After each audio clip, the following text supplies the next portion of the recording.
বিসমিল্লাহির রহমানির রহিম। সুপ্রিয় শিক্ষার্থীরা, আসসালামু আলাইকুম। Welcome to Khan knowledge point. Khan knowledge পয়েন্টের পক্ষ থেকে তোমাদেরকে জানাই আন্তরিক অভিনন্দন। ইনশাল্লাহ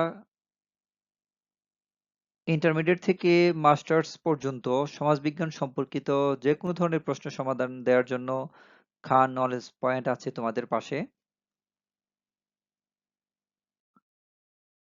শিক্ষার্থীরা, আজকের ক্লাসে তোমাদের সাথে আছি আমি, মোহাম্মদ আমান খান, প্রভাষক সমাজবিজ্ঞান, দেউকলস বিএলএস কলেজ, বিশ্বনাথ, সিলেট। শিক্ষার্থীরা, আজকে 20তম ক্লাসে আমরা আলোচনা করব গ্রাফ কাগজে প্রচুরকের অবস্থান নির্ণয়। আমরা 16তম ক্লাস থেকে প্রচুরক নিয়ে আলোচনা করতেছি, 16, 17, 18, 19, 20। তো যারা তোমরা প্রচুরকটা বেসিকটা বুঝো না, তোমরা 16তম ক্লাস থেকে দেখে নেবে। তো এখানে আজকে আলোচনা করব 20তম ক্লাস, যে গ্রাফ কাগজে প্রচুরকের অবস্থান নির্ণয়। তোমরা যারা বিভিন্ন বিশ্ববিদ্যালয় কিংবা জাতীয় বিশ্ববিদ্যালয়ের সামাজিক পরিসংখ্যান বা সামাজিক গবেষণা পরিসংখ্যান এই কোর্সে যে প্রচুরক প্রশ্নগুলো আসে, তো যদি প্রচুরকের 10 মার্কের কোনো প্রশ্ন আসে, তবে এখানে গ্রাফ কাগজে প্রচুরকের অবস্থান নির্ণয়ের কথাটা আসে। তো আমরা কিভাবে গণসংখ্যার সারণী থেকে প্রচুরক নির্ণয় করব, এগুলো কিন্তু আমরা বিগত ক্লাস আলোচনা করেছি। তো আজকে এই গণসংখ্যার সারণী থেকে কিভাবে গ্রাফ কাগজে প্রচুরকের অবস্থান নির্ণয় করা যায়, এই নিয়ে আজকে আমরা আলোচনা করব। চলো কথা না বাড়িয়ে শুরু করা যাক। শিক্ষার্থীরা, দেখো তোমার এই 3 নম্বরে একটা মান দেওয়া আছে। এটা নিয়ে আজকে আমরা গ্রাফ কাগজে কিভাবে প্রচুরকের অবস্থান দেখাবো, এই ম্যাথটা নিয়ে আজকে আলোচনা করব। তো কিভাবে আমরা এই এটা থেকে প্রচুরক বানাবো, তোমরা 18তম ক্লাসে দেখে আসবে। 18তম ক্লাসে সেম মানটা থেকে আমরা কিভাবে প্রচুরক তৈরি করি, এটা আমরা আলোচনা করেছি। তো আজকে আমরা আলোচনা করব গ্রাফ কাগজে কিভাবে প্রচুরকের অবস্থানটা দেখাবো অঙ্কন করে। হ্যাঁ, তো তোমরা তো জানো, যারা আমার ক্লাস শুরু থেকে আছো, যে এটা হচ্ছে বহির্ভুক্ত পদ্ধতি। তো আমরা 20তম ক্লাসে বহির্ভুক্ত পদ্ধতি থেকে আমরা গ্রাফ কাগজে প্রচুর অবস্থান দেখাবো, এবং ইনশাল্লাহ আমরা 21তম ক্লাসে অন্তর্ভুক্ত পদ্ধতি, এই যে নিচের পদ্ধতিটা, এটা কিন্তু অন্তর্ভুক্ত পদ্ধতি। তোমরা তো জানোই, শ্রেণী ব্যক্তিটা দেখলে আমরা বুঝি, শ্রেণী ব্যক্তির যখন প্রথম শ্রেণীর সর্বোচ্চ মান এবং পরের শ্রেণীর সর্বনিম্ন মানটা ভিন্ন হয়, তখন এটাকে আমরা বলি অন্তর্ভুক্ত।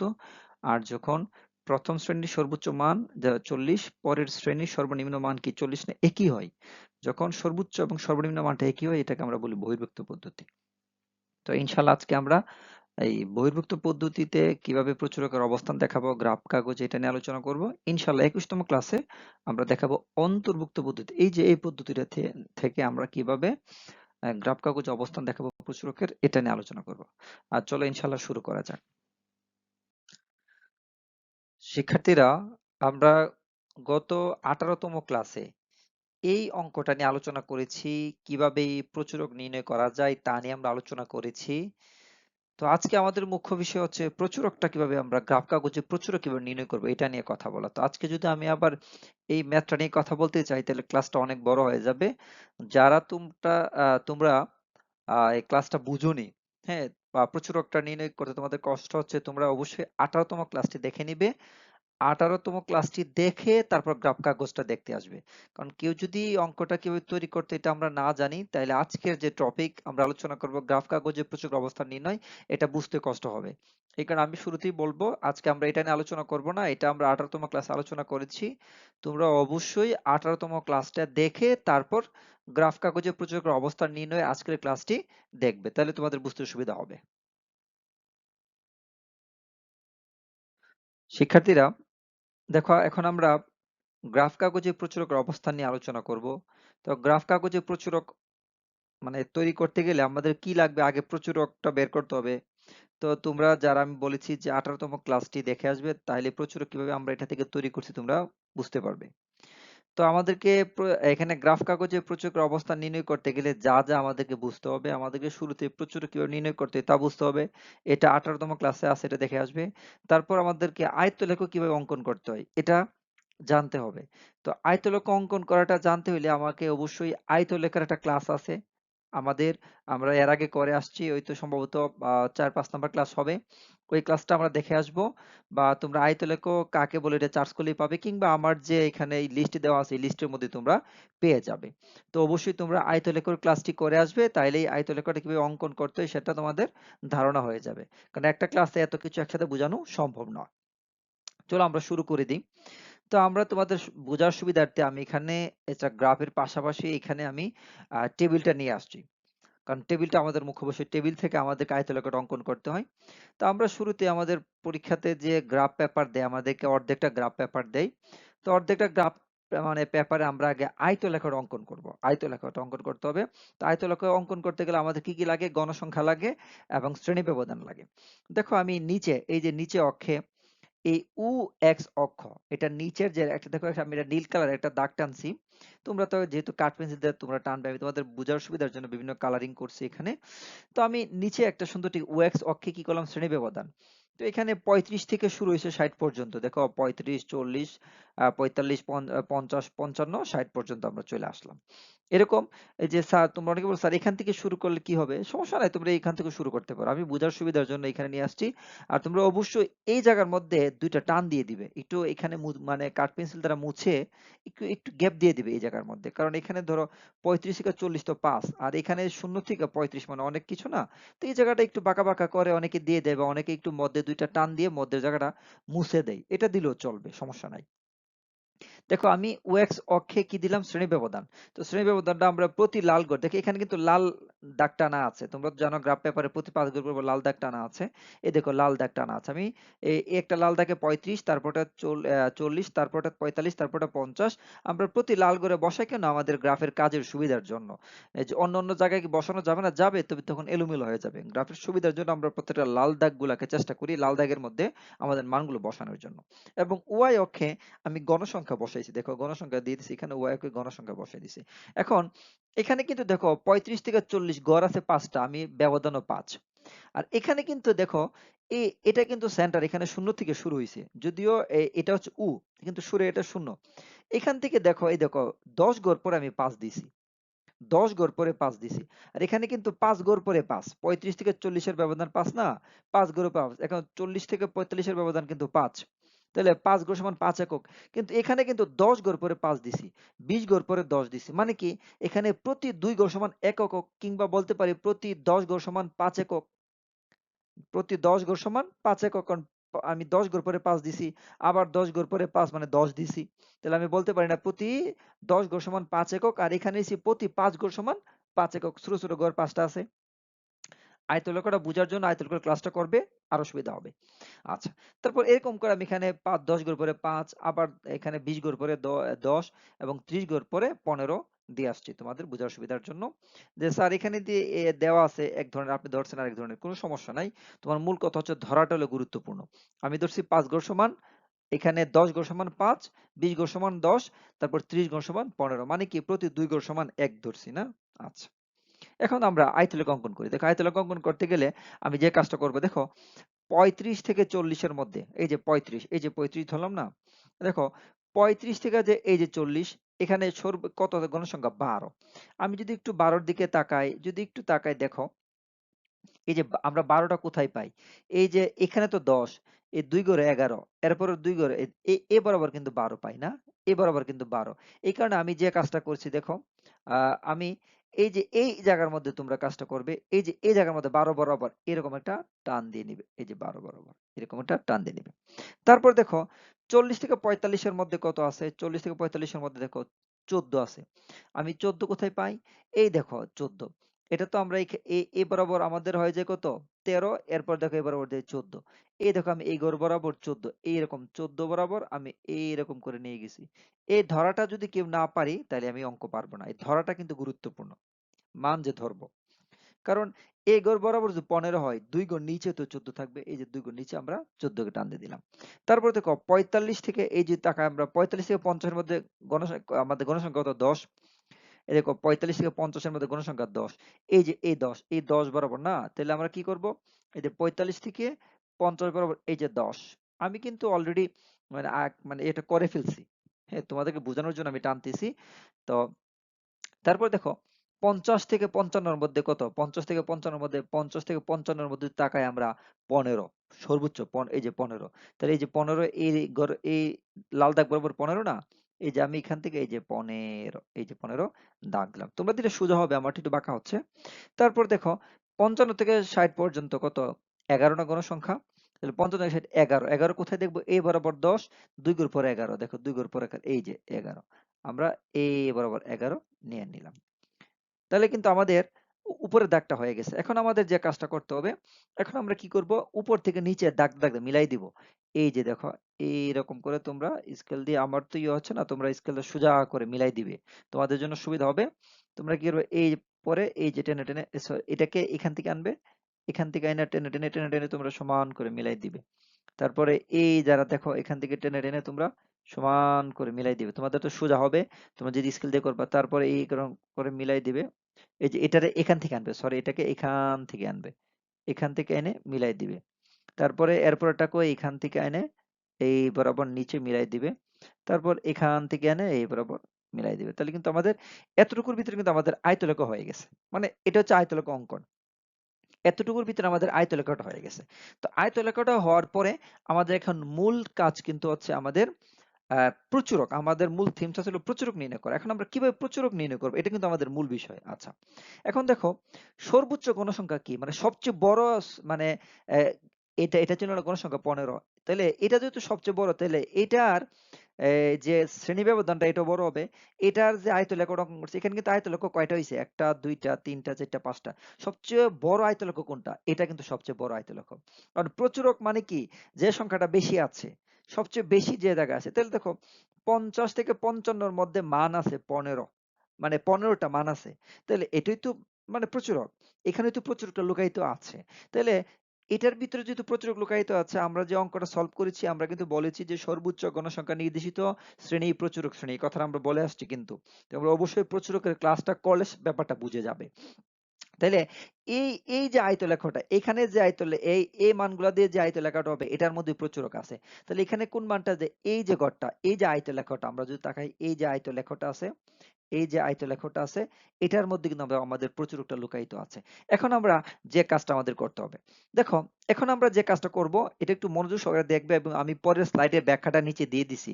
তো এখানে একটু লক্ষ্য করবে, আমরা লিখব কি, সর্বোচ্চ আয়তলেখা তো আমরা নির্দেশ করলাম, যে সর্বোচ্চ আয়তলেখা হচ্ছে এটা না, এটা আমরা নির্দেশ করলাম কিন্তু সর্বোচ্চ আয়তলেখাটা। এখন আমাদের যে কাজটা হবে, সর্বোচ্চ আয়তলেখের ডান কোণ, এই আয়তলেখাটা কিন্তু সর্বোচ্চ আয়তলেখ, এই ঘরটা মানে 50 থেকে 55 মধ্যে, এটার ডান কোণ কোনটা, এটা ডান কোণটা আমরা এই যে এখানে এ লিখছি।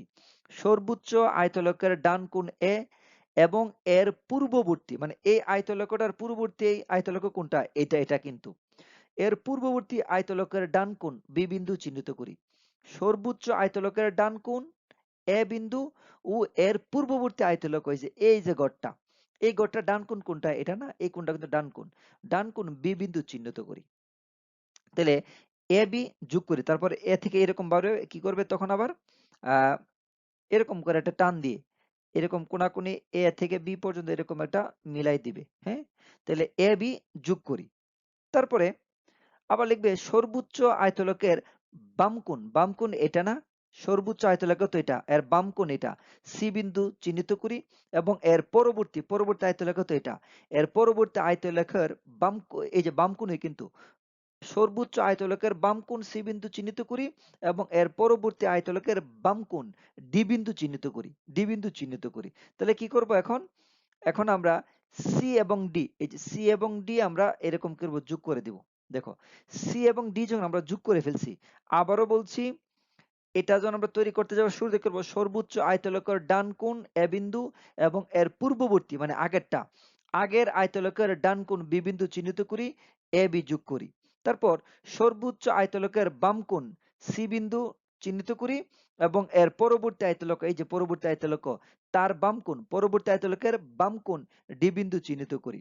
তাহলে এখন সিডি যোগ করি। আচ্ছা, এখন এ বি এবং সিডি রেখা পরস্পরকে, এই যে এখানে একটা সেট করছে না, এখানে কিন্তু এটা সেট করছে, এই জায়গাটাকে তোমরা পি বিন্দু, তোমরা একটা পি লিখে দিতে পারো বা যা মনে চাই। এই যে দেখো, আবারও বলছি, একটু লক্ষ্য করো, এটা বোঝার বিষয়। দেখো, এ বি এবং সিডি পরস্পরকে এই ছেদ করছে এই জায়গাটায়। তো যে জায়গাটা ছেদ করছে এই জায়গাটার অবশ্যই একটা নাম দেওয়া লাগবে না? আমরা একটা নাম দিয়ে দিলাম। ধরো মনে করো আমরা একটা নাম দিয়ে দিলাম এখানে। ধরো এটাকে আমি একটু এখানে, ধরো আমি এটা পি লিখে দিলাম। ধরো এই যে পি, হ্যাঁ?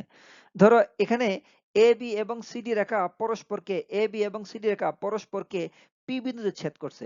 এখানে কেউ ভিন্ন দিতে পারো, কিউ দিতে পারো, যা মন চাই দিতে পারো। আমি পরের স্লাইডে অন্য কিছু দিয়ে থাকতে পারি। তো এখানে তোমরা পি বিন্দু দিতে পারো বা এখানে তোমরা যা মনে চাই দিতে পারো। তাহলে আমি এখানে বললাম যে এ বি এবং সিডি রেখা পরস্পরকে পি বিন্দুতে ছেদ করছে। এই পি বিন্দু থেকে বরাবর স্কেলটাকে সোজা করে ধরবে, একদম বরাবর একটা রেখা টানবে। এই রেখাটা যে জায়গাটাকে টাচ করবে, এখানে আমাদের প্রচুরক আছে, এখানে আমাদের প্রচুরক আছে। ধরো এখন কি করছি আমরা, এই যে এই ছেদ জায়গাটা থেকে, এখান থেকে বরাবর একটা রেখা, এরকম এরকম একটা বরাবর একটা, দেখো আমি কিন্তু তোমাদের বোঝার সুবিধার জন্য এটা বারবার করতেছি, এরকম বরাবর। তোমরা তো যদি স্কেল দিয়ে করবে সোজা, আবারও বলছি, এখান থেকে সোজা স্কেল দিয়ে ধরে সোজা সোজা দাগ নিয়ে আসবে। এই যে নিচের যে দাগাটা, মানে জায়গাটাকে স্পর্শ করছে, এই জায়গাটাকে আমরা দিলাম কি, কিউ বিন্দু। এই জায়গাটাকে আমি কিউ দেখাইছি, দেখো একটা লাল ইয়ে দিয়ে কিউ দিছি। তাহলে আমরা কি বলবো, এ বি এবং সিডি পরস্পরকে পি বিন্দু ছেদ করে পি বিন্দু থেকে উ এক্স অক্ষের উপর একটি পি কিউ, যেহেতু এটা জায়গাটার নাম পি দিছি, জায়গাটা কিউ দিছি, পি কিউ লম্ব টানি, যা উ এক্স অক্ষকে কিউ বিন্দুতে ছেদ করে। এই কিউ এর নির্দেশিত স্থানটাই হচ্ছে প্রচুরক। কিউ এর নির্দিষ্ট স্থানটা হচ্ছে প্রচুরক। এবং দেখো, এবং লক্ষ্য করতে হবে যে আমাদের প্রচুরকটা কই থেকে বেরিয়েছে, 50 থেকে 55 এর ভিতরে। দেখো 50 থেকে 55 এর ভিতরে তো না, আমরা তো এইটার উপরে কাজ করছি। এরপর আবারও কথা আছে। দেখো, যদি এই 50 থেকে 55, যদি এই 5 গড় সমান 5 একক না, তাহলে এই যে লাল দাগটা, এই যে ছোট, এই যে মনে করো, এই যে এখানে একটা লাল দাগ, এই যে লাল দাগটা লক্ষ্য করি আমরা, এই যে মনে করো এই যে লাল দাগটা, এটা যদি 50 হয়, এই লাল দাগটা 51। এই জায়গা, সরি, কালো দাগটা, এই যে কালো দাগটা, এই যে কালো দাগটা, এটা 51। এই যে এখানে কালো দাগটা, এটা 52। তাহলে দেখো আমাদের মান কিন্তু 52.78 প্রায়। তাহলে অবশ্যই 52 পরে বের হবে। এই লাল ঘরটা কিন্তু, এই কালো ঘরটা কিন্তু 52, অবশ্যই এই 52 পরের ঘরে মানে বের হবে। আবার এই ঘরটাতে গেলে কিন্তু 53 হয়ে যাবো গা, কিন্তু আমাদের মান তো 52.78। তাহলে আমরা 52 দাগের পরেই এই দুই ঘর, এই দাগটা এবং এই দাগটার মধ্যে বের হবে।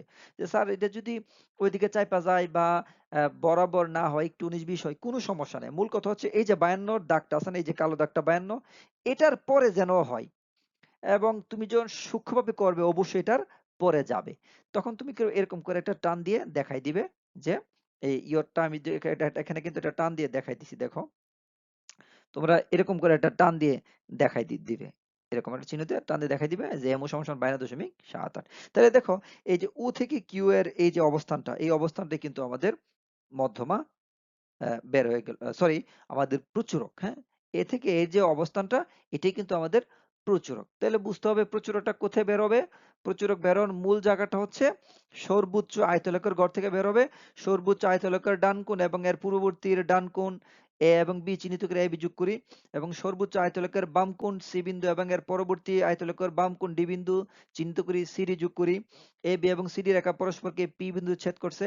এই পি বিন্দু থেকে একটা লম্ব টানি এবং পি কিউ লম্ব টানছি, এটাই লম্বটার নাম দিচ্ছি পি কিউ, নীল এই যে কালিটা, পি কিউ, যা ওএক্স অক্ষকে কিউ বিন্দু ছেদ করছে। এবং কিউ এর অবস্থান মানে হচ্ছে কি, প্রচুরক। ক্লিয়ার? আমরা এর স্লাইডে, পরের স্লাইডে ওই যে কথাগুলা বলছি, এই কথাগুলাকে কিভাবে লিখতে হবে ব্যাখ্যাটা আমরা দিয়ে দিব।